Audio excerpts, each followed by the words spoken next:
guys, good morning. Good morning Lord.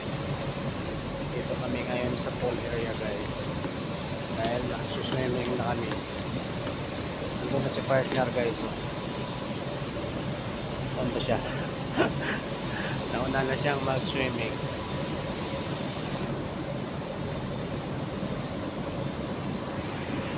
Ayan. Ganda yung area nila guys.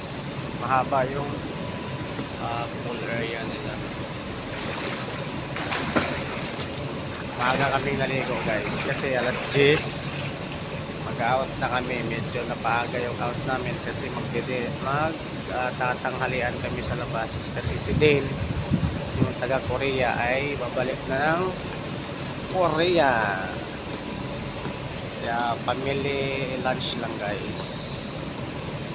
Kaya minabuti na namin na maaga, wala pang katao-tao guys, kami lang muna dito. Solong-solo namin yung pool area. Ayan lang guys, magandang umaga.